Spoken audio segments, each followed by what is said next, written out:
हमने कौशल से भी संबंधित महिलाओं के लिए काम किए हैं। कम से कम 5-7 हज़ार रुपया, उन्हें दुकान खोली है, 25-30 हज़ार रुपया कमा रही है। कह रहा हूँ होली के बाद कानों में जो गूंज थी आवाज़। और अम्मा यहाँ पे बना रही हैं अकेले अकेले रोटी, और यहाँ पे सब्जी बन चुकी है, थोड़ा सा एक कटोरी में दही भी रखा हुआ है। तो आपकी सब्जी नहीं बनी, मतलब मेरे को लग रहा है। क्या पता आप भूल गए हो, कंटेंट बन जाएगा सर।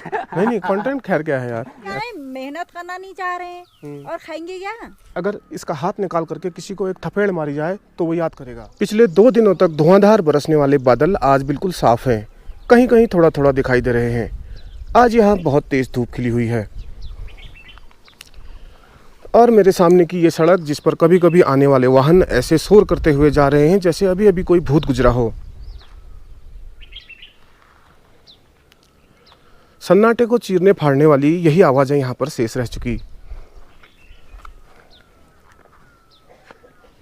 आज है 17 मार्च, सुबह का समय है, 10 बजे हुए हैं, और यहाँ कुछ ज़्यादा ही रोशनी है।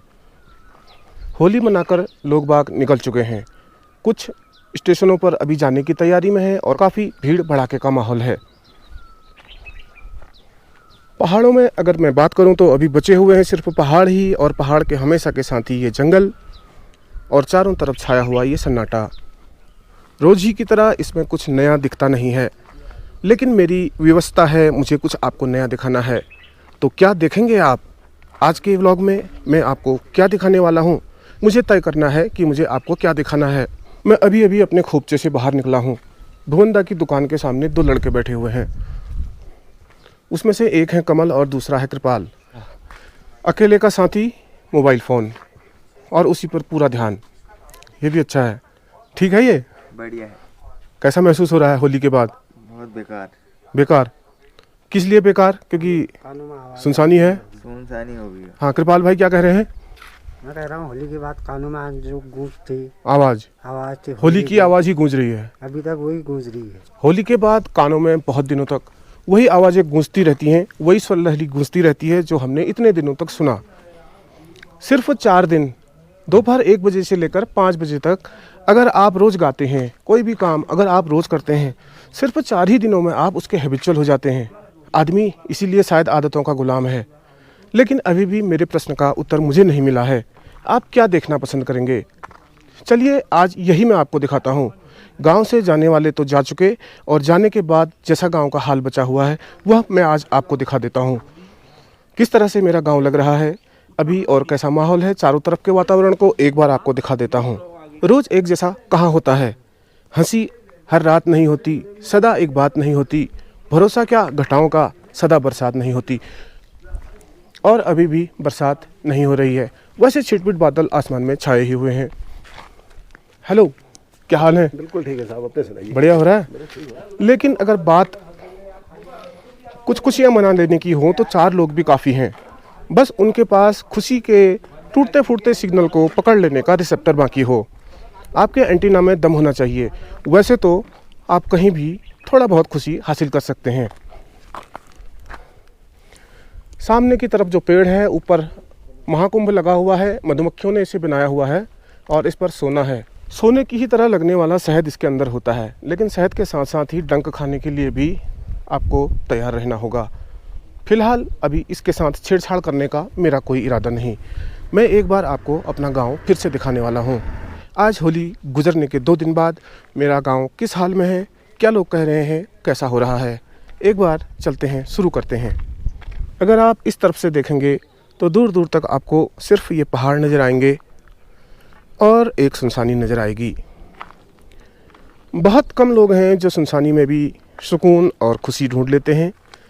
यूँ कह लीजिए कि उन्हें ये वीरानापन भी मज़ा देता है।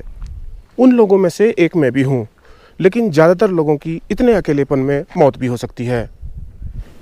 रोड के ऊपर ही बना हुआ एक मकान, अभी यहाँ पूरी तरह से वीरानापन छाया हुआ है।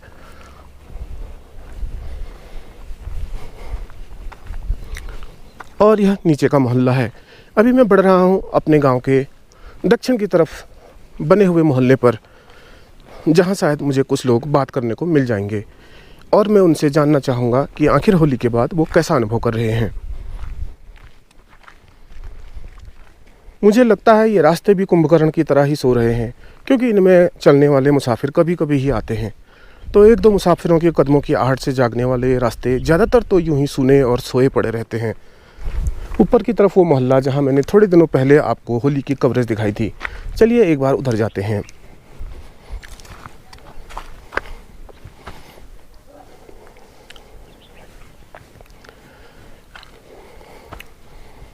यहाँ देखकर नहीं लगता है कि जैसे कुछ हुआ भी होगा। कोई होली कोई दिवाली, और पूरी तरह सुनसान। एक आवाज़, ओ चाची क्या कर रहे हो? अम्मा क्या कर रहे हो? खाना बना रहे हो? खाना बना रहे हो? अच्छा अच्छा, बनाओ बनाओ। क्या बना रहे हो? दाल चावल रोटी सब्जी? रोटी खाते हो? अच्छा, अभी बनाने में लगे हो? अभी बनाने में लगे हो? और अम्मा यहाँ पे बना रही हैं अकेले अकेले रोटी, और यहाँ पे सब्जी बन चुकी है। थोड़ा सा एक कटोरी में दही भी रखा हुआ है। अम्मा होलियों के बाद कैसा लग रहा है? एकदम अकेला अकेला। सब लोग चले गए ना जो आए हुए थे? चलो ठीक है अम्मा, बनाओ आप। हाँ, और यह अम्मा का कमरा? नहीं नहीं, अभी नहीं अम्मा। और इतने बड़े मकान में अम्मा रहती है बिल्कुल अकेले। यहाँ पर एक चाची भी रहती हैं, अभी देखता हूँ वो कहाँ हैं। ओ चाची क्या कर रहे हो? ये भी रोटी बना रहे हो? अम्मा भी रोटी बना रही हैं, आप भी रोटी बना रहे हो?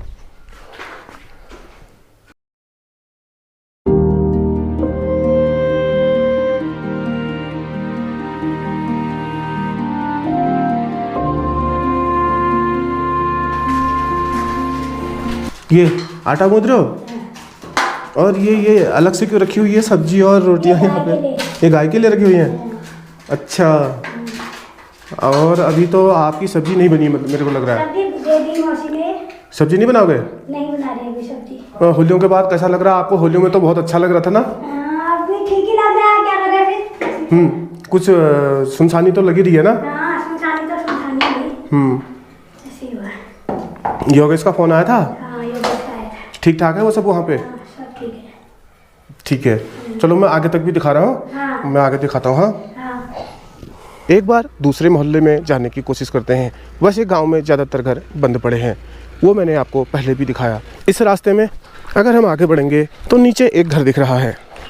हालांकि उनके भी सारे मालिक बाहर रहते हैं, और वही कुमाऊं का जाना पहचाना, सपनों का नगर, बहुत सारे लोगों की इच्छाओं का नगर हल्द्वानी। और यहाँ से उतरने के बाद नीचे भी एक मोहल्ला पड़ता है। हम वहाँ से होते हुए गुजरेंगे और नीचे उस घर को भी देखेंगे। भैया क्या हो गया? हाँ, अरे आप लोग सिलेंडर ले जा रहे थे? हाँ, कहाँ से आए? ग्वाड़ से। यार इस स्कूटी से तो अच्छा वही हमारे खच्चर ही अच्छे थे, कम से कम चलते तो थे। एक बार उन्हें सुबह खाना और पानी पिला दो, उसके बाद वो कभी धोखा नहीं देते थे। और इनका है कि ये कहीं भी धोखा देते हैं और आपको पैदल कर दें। क्या आपका क्या नाम है? भगवत। ठीक है भगवत, कैसे हो? ठीक है, बढ़िया। तो ये सिलेंडर अभी भरवाना होगा। वहाँ तक गाड़ी भी आती है यार, लेकिन सिलेंडर की, लेकिन वो महीने के आखिर में आती है। ये ऑन नहीं हो रही? कौन सा चैनल आपका? हाँ, यूट्यूब चैनल। हाँ, यूट्यूब चैनल अमित मनीष जोशी।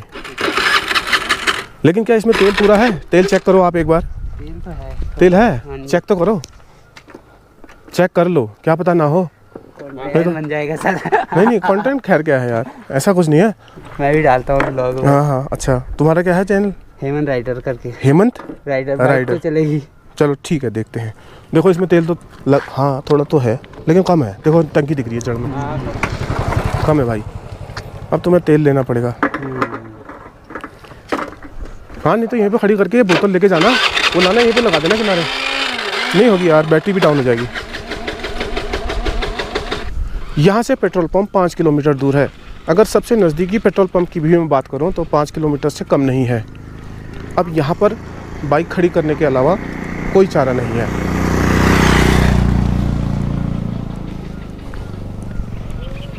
अम्मा बैठे हो? ऊंचे पहाड़ सामने की तरफ आप देख रहे हो। इस तरफ एक मंदिर है, वह मैंने आपको पहले कभी दिखाया नहीं है। एक बार कभी वो भी मैं आपको दिखाऊंगा। और ये रास्ता उतर जाता है सीधे उस मोहल्ले की तरफ जहाँ मैं अभी आपको ले जाने वाला हूँ। और सामने ही है अम्मा जो लाई हैं अपनी बकरियों को और अपनी गाय को चराने के लिए घर से निकल करके। रोज़मर्रा की तरह ही उनकी दिनचर्या चल रही है। वहाँ नीचे गाय चल रही है और कुछ बकरियाँ चरने में लगी हुई हैं। लुट्टे में थोड़ा बहुत घास पड़ी हुई है। अम्मा ये घास नहीं उठाई, ये तो सड़ गई। ये वाली घास नहीं उठाई आपने, सड़ गई ये वाली। अब कोई ले ही नहीं गया, फिर छोड़ दिया मैंने ये। तो आपने क्यों नहीं खिला दिया इनको? अब गाय एक ही है मेरे पास है। अच्छा, तो इसने अच्छा इसके लिए हो गया होगा ना पर्याप्त? तभी इसके लिए हो गया होगा। फिर बारिश में सड़ गया हो। हाँ गाय बकरियां पाली कौन रहा है अब? हाँ, कोई पाल ही नहीं रहा है। फिर हम तो पुराने लोग हैं, पालते हैं, हमें हाँ। शौक भी है, हाँ। चॉइस भी है, हाँ। हमारा गुजारा भी होता है। हम्म।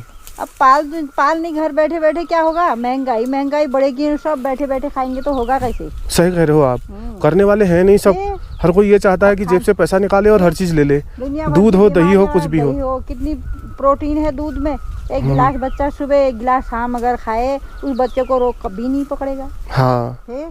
हाँ, बकरी जिन का पदार्थों को खाता है गाय, ये चूंकता है, ये केमिकल मिला दूध क्या करेगा शरीर में वो? हाँ। है? वैसे ये बकरियों का दूध भी तो प्रयोग किया जाता है। और ये तो कोरोना में बहुत महंगा बिका, वो तो किसी सब रोगों को काट देता है बकरी का दूध। बकरी का दूध ना? हाँ। हाँ, और वो गठिया में भी वो होता है ना यूज। फिर ये तो बकरी का दूध जो बच्चा पिएगा वो तंदुरुस्त रहेगा। ये होलियों के बाद कैसा रहा आपको? अच्छा लगा, बच्चे आए हमारे बहुत अच्छे। तो उसके बाद कैसा लग रहा है? अब कैसा अब लग रहा बुरा ही जैसा लग रहा है। है? हाँ, फिर 2-4 दिन बच्चे सभी आए थे, सुनसानी होती है ना? फिर सुनसानी हो गई, गांव में कोई है ही नहीं। कोई 2-4 है बच्चे हैं, हाँ, वो भी अपने रोजगार में अपने व्यस्त रहते हैं। व्यस्त रहते हैं। फिर एक दूसरे से कौन मिलता है, अलग अलग हमारे परिवार हैं ये, और लोग बाहर चले गए हैं, ऐसे ही है। हाँ, वो मजबूरी भी है ना उनकी बाहर जाना, क्योंकि यहाँ कमाने के आके लिए। क्या है, मेहनत करना नहीं चाह रहे हैं और खाएंगे क्या? उस मेहनत का कुछ परिणाम भी तो नहीं है। आप देख ही रहे हो, जंगली जानवर से लेकर के जानवरों से परेशान हो गए, बंदरों से परेशान, मौसम से परेशान, और मौसम समय पर बारिश नहीं होती है। हाँ तो इसीलिए परेशान है पहाड़ ना। हाँ, मेहनत सही कह भी रहे नहीं हो। करते हैं। जो 2-4 आदमी जब अगर ऐसे गांव में होते, सब बंदर को भी भगाते और सब हर कोई कार्य करते, तो बंदर भी जरा भागी जाते। हाँ, हाँ, गांव में नीचे। चलो ठीक है अम्मा, मैं तो आगे तक जा रहा हूँ, सब दिखा रहा हूँ ऐसे ही आज ना, जाओ। आज के ब्लॉग में। करो ठीक है। हाँ, मैं ऐसे ही दिखा रहा हूँ। हमारे पास कुछ ज़्यादा विकल्प नहीं है। पहाड़ में रहने पर आपको अगर मेहनत करनी है तो खेतों पर करनी है, कृषि कार्यों पर करनी है, और उस पर भी मौसम की मार कुछ ऐसी कि संभाले न संभले। जंगली जानवर, सुअर और बंदर सबको परेशान करके रखे हुए हैं। इसीलिए यहाँ से पलायन बढ़ता ही गया। फिर भी कुछ लड़के हिम्मत करके बाहर से लौट आए हैं गांव की तरफ, अपने सालों से बंजर पड़ी भूमि को उपजाऊ बनाने के लिए। उनकी हिम्मत को वास्तव में दाद देना है। और अभी मैं अम्मा जी के मोहल्ले से ही गुजर रहा हूँ, और आप नज़ारा करेंगे होली के बाद के वातावरण को, घरों को।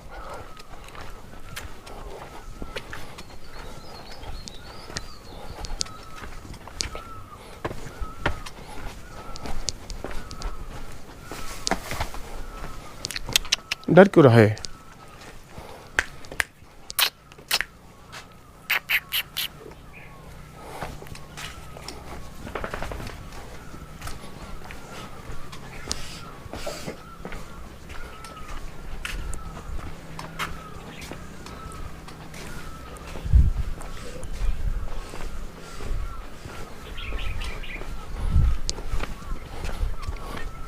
ये रास्ता घूम फिर करके इस बड़े रास्ते पर मिल जाता है।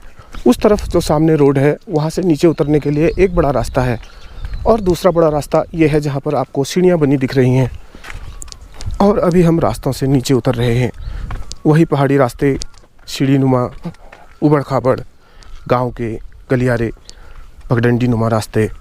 और ये जो रास्ते के ही किनारे आपको हाथ जैसे पेड़ दिखाई दे रहे हैं, ये कैक्टस है। और कोई औषधि प्रयोग इसका हो ना हो, लेकिन अगर इसका हाथ निकाल करके किसी को एक थपेड़ मारी जाए तो वो याद करेगा। इसके कांटे आप देख सकते हो। युद्ध में भी इसका प्रयोग किया जा सकता है। ये मेरी अपनी सोच है, मैं और किसी से इत्तेफाक इस संबंध में नहीं रखता। पर मुझे खुद पता नहीं मैं यहाँ क्यों जा रहा हूँ, सिर्फ आपको दिखाने भर के लिए। और अगर फिर भी आप लोगों को यह पसंद नहीं आता तो आप मुझे माफ़ कर सकते हैं। वीडियो छोड़कर कभी भी जाने के लिए आप स्वतंत्र हैं।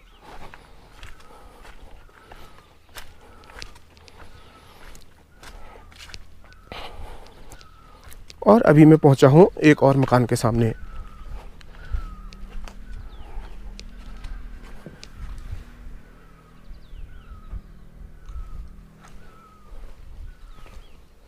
ये भी एक बहुत खूबसूरत सा मकान है और एक बड़ा सा मकान।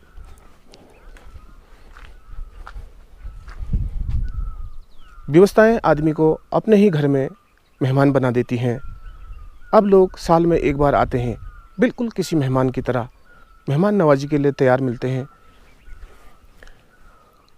आंगन पर उगी हुई घास और खड़े हुए झाड़।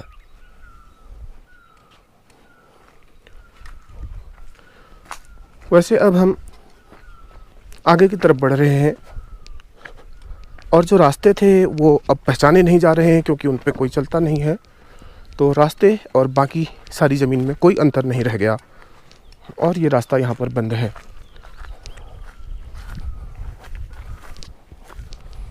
चलो कूद के ही चले जाएंगे, जाना ज़्यादा मुश्किल तो नहीं है। और रास्ते के कुछ ऐसे हाल। लेकिन वहाँ नहीं, मुझे लौटना है।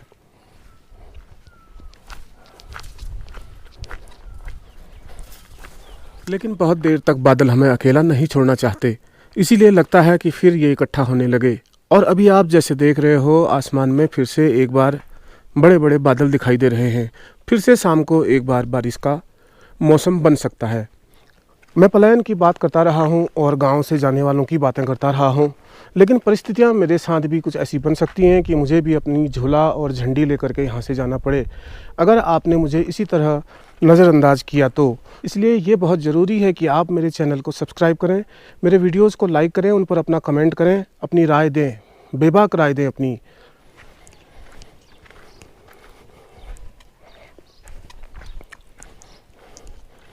वैसे ये झाड़ झंकाड़ भी बड़ी अजीब चीज़ होते हैं।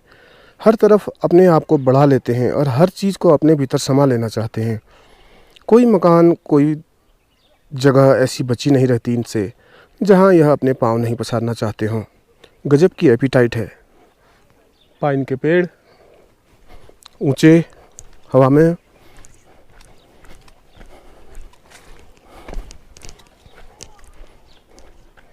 और रास्ते के किनारे का मंदिर। आज तो यहाँ भी गजब की सुनसानी है। शायद इसीलिए लोगों ने इसे तपोभूमि कहा।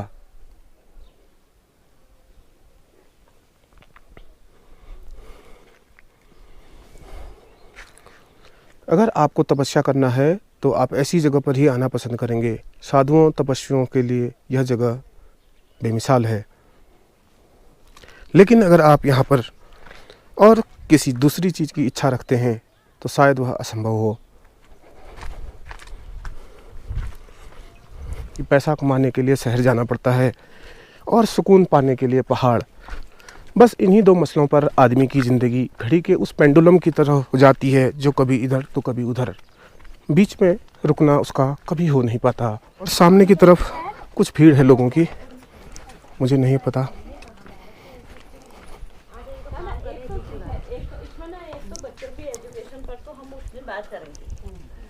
नमस्कार जी सर। जो प्रभा ने कहा कि खान पान जो बिगड़ रहा है उससे कितनी परेशानियां हो रही हैं। और जब विद्यालय में HM मीटिंग सीखी तो उसमें एक बुजुर्ग महिला ने ये बात रखी, हमारे गांव में कैसे हम पढ़ाई नहीं करेंगे तो क्या खाएंगे, क्या अपने गांव में रह के। मैडम नमस्कार, क्या कार्यक्रम चल रहा है यहाँ पर? यहाँ पर हाँ, अभी ये महिलाओं के से संबंधित कार्यक्रम चल रहा है और हमारी एक महिला संगठन की गोष्ठी हो रही है। हम उत्तराखंड स्तर पर हम काम करते हैं। एक महिला परिषद बनी है जो उसमें सब महिलाएं अपनी समस्या रखती हैं। तो इसी को लेके अब अधिकतर गांव में सब लोगों की यही समस्या है कि हम गांव में रहें कैसे, और क्योंकि इतना बंदरों का आतंक हो गया है और जंगली सुअरों का आतंक हो गया है, और हमारे सब बच्चे पढ़े लिखे हैं और न रोजगार बाहर मिल रहा है। गांव में हम अपनी फसल से तो कुछ इनकम होती थी और कुछ हम अपने भरण पोषण के लिए स्वयं निकल जाता था, अब वो बिल्कुल नहीं हो रहा है। हम जाएं तो कहाँ जाएं? इसी तरह का स्वयं सहायता समूह है क्या? का सहायता समूह नहीं है, ये एक संस्था द्वारा बना हुआ महिलाओं का अपना संगठन है। जी, मैं पहले थोड़ी देर पहले अपने दर्शकों को बता भी रहा था और इसी बारे में मैं बात भी कर रहा था कि पलायन हो रहा है। और अभी मैंने यहाँ पे देखा तो मैं तो गांव दिखाने चला हूँ, होली के बाद का दृश्य लोगों को, अपने दर्शकों को दिखाने चला हूँ और सब तरफ मुझे सन्नाटा पसरा मिला है। लेकिन यहाँ पर मैं इतनी सारी महिलाओं को इकट्ठा देख करके रुक गया और इसीलिए मैंने आपसे पूछा। तो आपका वैसे ये प्रयास सराहनीय है इतने लोगों के लिए। और वैसे और किस तरह के कार्य आप करती हैं? हाँ, हम हर गांव से यही आवाज़ आई कि हमारी महिलाएं अब न खेती करती हैं तो कैसे करेंगी, जंगली जानवरों का आतंक है। तो हमने कौशल से भी संबंधित महिलाओं के लिए काम किए हैं और महिलाएं सिलाई सीख के, बिनाई सीख के, पार्लर सीख के अब इनकम कर रही हैं घर में बैठ के ही, कम से कम 5-7 हज़ार रुपया, और जिन्होंने दुकान खोली है 25-30 हज़ार रुपया कमा रही हैं। और इससे उनकी आर्थिक स्थिति में सुधार हो रहा है और महिला कुछ कर रही है करके उसका आत्मविश्वास भी बढ़ रहा है और वो अपने को उसको समाज में और परिवार में सम्मान भी मिल रहा है। जी, इस तरह के कार्यक्रम हमारे चल रहे हैं। ये उत्तराखंड सेवा निधि अल्मोड़ा से। जी धन्यवाद। ऐसा नहीं है कि प्रयास नहीं चल रहे हैं, प्रयास भी किए जा रहे हैं और जैसा यहाँ पर लोग इकट्ठा हैं, अपने अपने स्तर से हर कोई प्रयास कर रहा है। लेकिन उत्तराखंड के पास जैसी समस्याएं हैं उनके समाधान के लिए जो प्रयास किए जा रहे हैं वह ऐसे ही हैं जैसे ऊँट के मुंह में जीरा।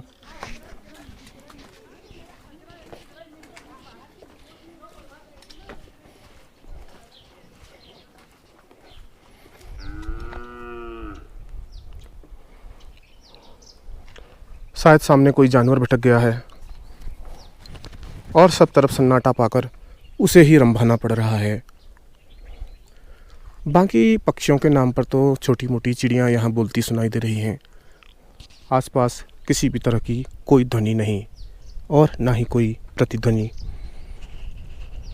थी खबर गर्म की गालिब के उड़ेंगे पुरजे, देखने हम भी गए थे पर तमाशा न हुआ।